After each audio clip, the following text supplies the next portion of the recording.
Hi guys, today I'm joined by a very special guest, my son, Tanaka Nigel Mauta. Can you say hi to the people? Hello, people.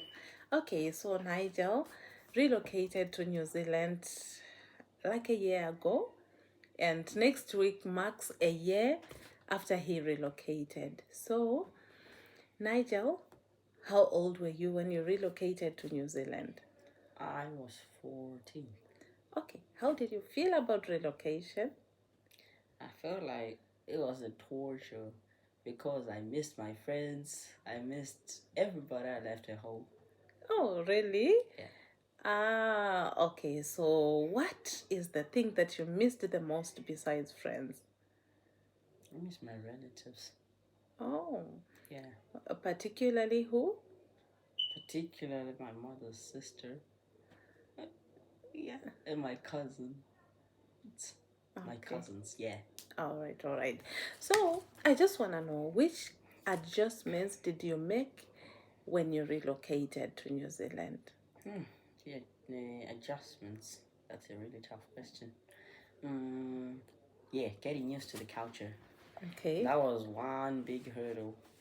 I needed to get used to the culture because I was so used to being around the people of my culture. I didn't have to get used to anything because I was born knowing it. But here, I need to get used to it because the people here are different. They have different cultures, so I had to overcome that. I see. All right. So, tell me about the school system. How did you feel about it? Oh, it's cool. I forgot to bring my laptop once. I had to adjust to bringing laptops to school. I was so used to writing in books that I had forgotten that you need to use a laptop. Okay. Yeah. Yeah, because I remember at first I received calls from the school. His laptop is always out of power. He forgot his laptop. It was just full of disorder when you came. So, how do you feel about now? Is it still the same? Oh no, it's different because I'm so used to it now. Now I keep my laptop in battery saver so that it can last me the whole day, or I can charge it in between lessons. So I'm so used to it, and Okay. I can type faster now. Okay. I understand. So tell me how you feel about the notes taking, assignment writing. How does it go? Can you just share a bit about it? Oh, it was that was a really big one to adjust because I was so used to just getting homework, not assignments. You need to finish that assignment because it has a due date. Homeworks you can like bring it tomorrow or tell it, oh, I forgot it at home. This one you can't. You have to submit it through laptop. So that was really hard. And if you don't submit your assignment, what happens? You go to detention. Oh, really? Yeah. That's interesting. I always thought that you let go or something. Okay, tell me the experience about playing games on your laptop. I understand you said something to me about playing games. Yeah, games. They just come out of nowhere. Yeah, that's Yeah, the whole thing. Games. probably maybe because he thought each time he had the laptop, it was time to play games. In Africa, the laptop was just used for playing games or typing something maybe once in a month. But here is it was different for him when he came here. The laptop was the main learning tool. So adjusting to that was so hard. I would receive calls from the school. Your son is playing games on the laptop. Your son's laptop is out of power every day. So it was just something else. But how do you feel about it now? Yeah. I Do just you still play games? not that much. Okay. Okay, so tell me about the journey from home to school. From home to school, it was a really hard journey to adjust because I sometimes the bus would leave me. I'll forget my hope card at home, my bus ticket. I forget it at home. Sometimes I really have money because I didn't know. So that was really hard. You didn't know how to check the balance. Yeah. Ah, How many times did you lose your hop card? I lost my old car. I think more than 5 times I've lost count. Yeah, Yeah. I think the responsibility of keeping the hop card was a big one because it's something that they never had at home. At home, they were in boarding school. So in boarding school, it was like you just drop them at school on the first day of the term, then you pick them up on the last day of the term. So having that responsibility was something else. Several times I had to take him by car to school. I had to hire the Uber so that he goes to school. It was a lot that happened to him as a child as well. So sometimes I would get very angry, but at times I would just say, no, this is relocation. All right, so how about the house chores, house duties? Oh, yes, Judas. I was used to like most of them, but back in Africa, we were used to helpers. But here, it's so hard to find a helper. They're expensive, so it's so hard. You can't get a helper, so you need to get used to the work. But I was used to it because I did most of the work myself in Africa. So But definitely here, there are certain things that you didn't like. Which ones didn't you like? wash, the toilet. Oh, Cleaning the toilet. that's the worst I one. know. In the bathroom, All the right. worst How one about doing the possible. dishes? Definitely you don't like it. I'm used to it because in Zimbabwe I used to do it, so it's easy. Oh, all Yeah. right. So, which duty did you start doing here when you came to New Zealand? Sweeping no, the toilet, yeah, the toilet in the bathroom. How about cutting grass? Yeah, cutting grass too, washing the car. Yeah, some sort of those things, the irregular ones the parents always do. Yeah, so because in Africa we had helpers who helped us with most of the duties. Of course, they did all the things during holidays because our helper went home every holiday for the month. So it was my kids and I at home. But for some other things, we would hire temporary helpers to come and relieve us. And for things like car washing, we would just go to the car wash. So it was so easy for us. So I understand when they say car wash was a torture to them. All right, so let's talk about remembering to wash your uniform. Can you do it now independently or you need a reminder? I do need a reminder, but in boarding school, I had four shirts, so I would wear one 2 days and another one like one, and that's it. Wash them on Saturday, and then Sunday wear it again, do the same thing, and yeah, that's it. Yeah, so when they came, it was like they had to eat a shirt. So one shirt, washing it, because we were relocating, the finances were not very good. So having them to wash their uniforms every day was another challenge. Okay, let's talk about making friends. Tell me your experience in New Zealand. Making friends. This my first day of my school.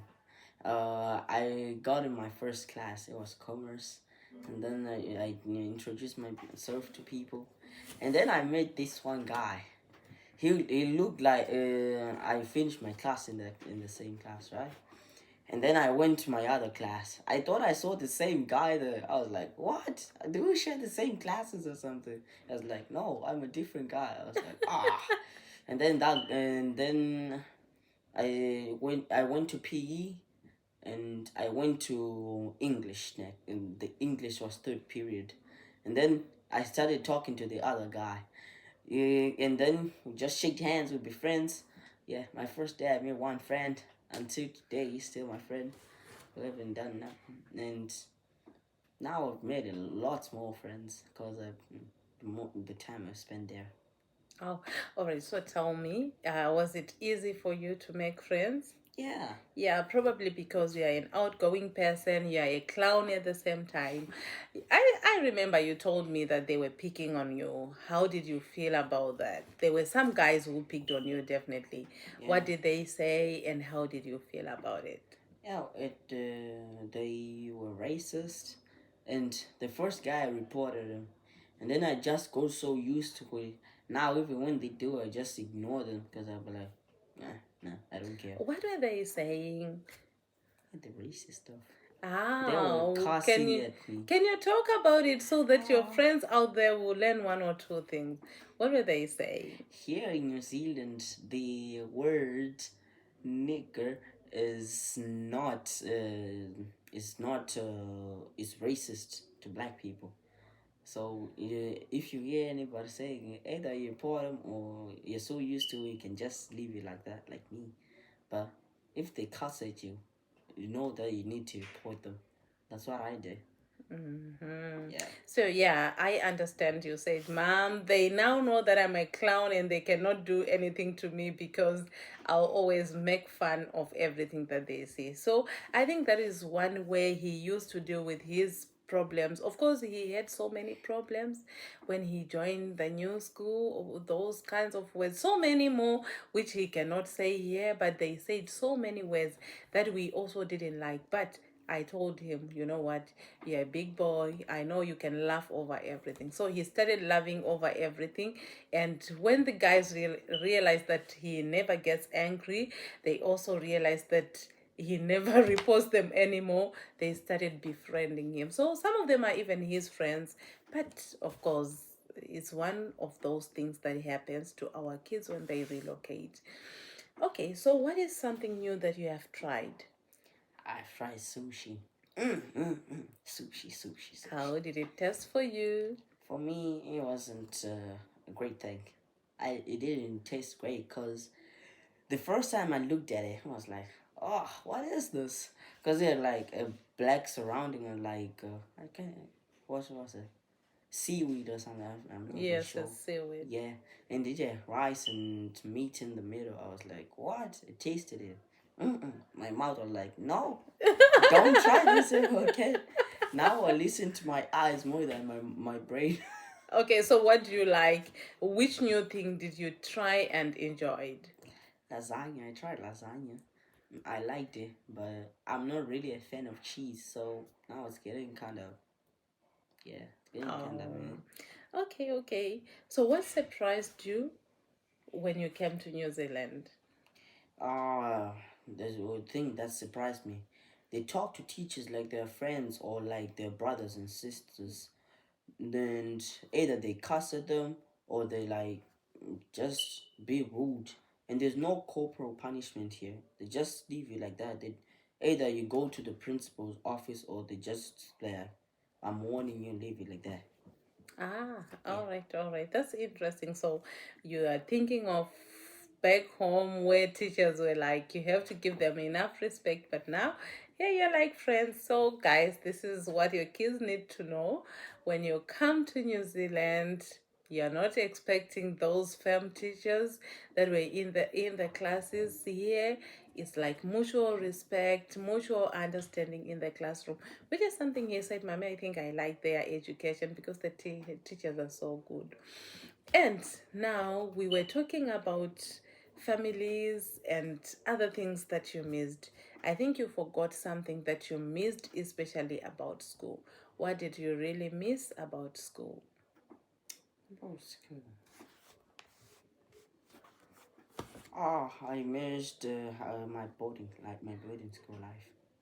It was easy because the school was like the boys' hostel was so close to the school that we the boys were like the advantageous ones there. The girls used to walk like a kilometer if I'm not mistaken, or a few. I'm not sure about that, but the boys were so close. Yeah, Okay, so you missed that. yeah, Okay, how about the meals? Do you miss the food from school? yeah. I miss rice and beans. Okay, definitely we're going to make rice and beans. So for those parents whose kids miss beans, you can go to the Indian shops. Beans is there, and even in the shops, beans is there. Especially the Chinese shops. So we didn't know that when we came here. It was so hard for us to know where we will get Nzondora, Where will we get beans? Where we will get chicken heads? All those things. We really missed them. But now, because we have been here for a year and some months, we are used to the places. We know where to get them, and we are now very familiar with places. All right. So, how do you think your life has changed? Oh, my life has changed because now we have better education than in Zimbabwe. Oh, really? Yeah. Okay. And now I see my parents more than they used to. Cause when we were in Zimbabwe, they'll be like one place in another one will be like in Shuru, or another will be another city, another one will be in another in the town. You'll be at school and you'll be like, what? When will be the time they'll come to see me or something? But here we see them every day. Now we're getting bored of seeing them. Because we are always strict, we always fight, we always find issues. But I think that makes family. If we fight and understand each other at some point, that's what family is. So I really enjoy having you guys around, even though we fight almost every day. Definitely, we fight because you guys leave clothes everywhere, you don't clean your room, you're playing games, you are using your electric gadgets more than the time that you are given. So, those are the things that make us fight every day. But definitely, we are getting on well. Yeah. Yes. All right. So, Nigel, let's talk about what you are looking forward to. Oh, I'm looking forward to getting a job in 2 years. Okay. Yeah, 2 years. I'll be a tradie, an intern. I'm not thinking of going to like what's it called in university now. I'm thinking about going to trades, doing a job, making life for myself. It will be Oh, much more really? easier. Yeah. Look at him. So there are so many opportunities here in New Zealand. One can be working in the trades, one can go to the university. The sky is the limit for our children. Of course, he wants to do the trade stuff, but definitely, as a Zimbabwean parent, I'll encourage him to be in the trades and maybe refine it and be an engineer in the university, something like that. So he develops his passion. But remember, I'm an African parent. I'll always suggest so many things, but because we are here, we allow them to explore. And if it doesn't work, we are still there. If God gives us life, we are still there to continuously guide them, and we give them room to explore and learn new things. If they fail, they start again. All right, so what do you like most about going to work? I'm going to work. Money, money, money. Buying yourself so many games Nah, and buying there's yourself more an life than to games. okay. There's more life than games. All right, all right, Yeah. all right. So do you miss anyone at home? Yeah. I miss everybody. Particularly who? Particularly my cousins. I miss my cousins so much because it's been a while since I've met them. I've seen them like in 2023, if I'm not mistaken. Yeah, that was the last time I saw them. Do you meet your maternal or your paternal My cousin? paternal cousins. Oh, Oh, okay. my maternal cousins. I always saw them like every day last year. Okay, okay, Yeah. okay. I understand. And when we were back home, we used to have family Christmas time as Yeah. from his paternal side. But now, because we are here, we don't have any relatives from his paternal side. So definitely, it should be very hard for him or for all of them. But we are coping. And when do you think you're going to see them? Maybe when I turn like 23 or even more, I don't even know. Oh, Whenever, why that far? wherever life takes me, that's where I follow. Oh, Yeah. I see. So it was interesting to have you on this channel, Nigel. I really enjoyed. Can you say one or two words to your fellows who are in Zimbabwe who wish to relocate or who are relocating with their parents? I don't have much to say, but you need to listen to your parents. They're sacrificing so much for you. Yeah, that's one thing I've learned. You need to listen to them. That's one thing you can help them with. Don't make them go stressed out or something. No, they're sacrificing a lot so that you can come here. Everything, everything. Yeah, that's one thing. All right, that's really um, touching. I really thank you, Nigel, for being my son, for being the best son. And I hope to see you in our next video. Bye. Thank you Bye. for watching. Hope to see you in the next video. Thank you.